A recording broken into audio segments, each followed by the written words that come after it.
रामकृष्ण हरी. श्री तुकाराम महाराज गाथा भाष्य अभंग 234. जातो वाराणसी निरवी गाई घोडे म्हैसी, गेलो येतो नाही ऐसा, सत्य मानारे भरवसा.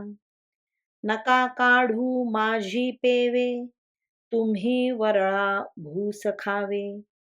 भिकारियाचे पाठी, तुम्ही घेऊनी लागा काठी.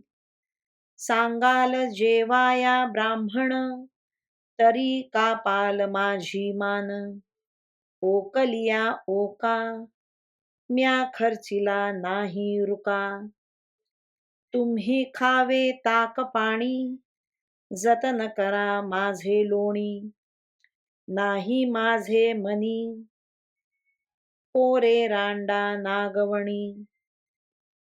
तुका म्हणे नष्ट, होते तैसे बोले स्पष्ट.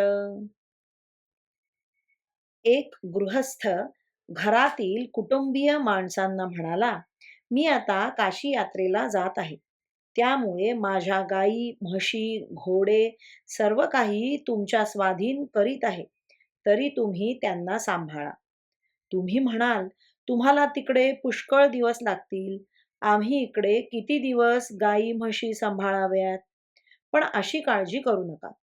असा काही झटपट येतो की घरातून मी कोठे गेलोच नाही असे समजा. माझ्या या बोलण्यावर तुम्ही अगदी विश्वास ठेवा.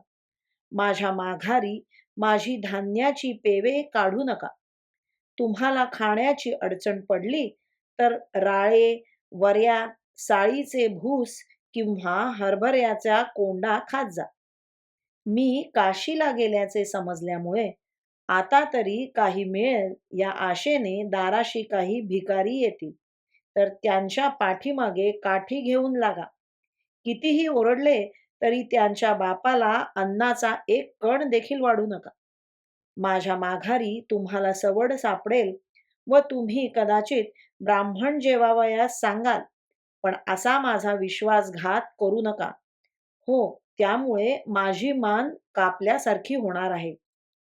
मी आजवर धनधान्याच्या रक्षणाची फारच काळजी घेतली. एकदा तर धान्य खर्च करणे बरे नाही म्हणून भूस देखील खाल्ली.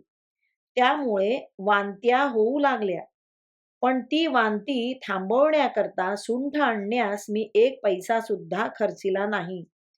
तुम्ही देखील माझ्यासारखे वागत जा.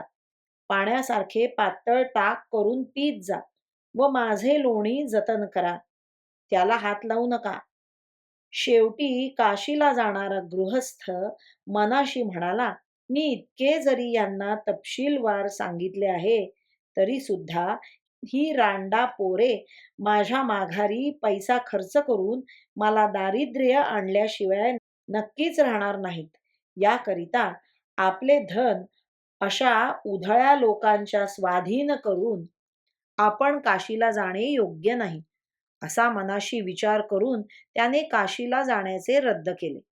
तुकाराम महाराज म्हणतात, असा तो धनलोभी पापी चांडाळ जसे मनात होते तसे स्पष्ट बोलू लागला. रामकृष्ण हरी.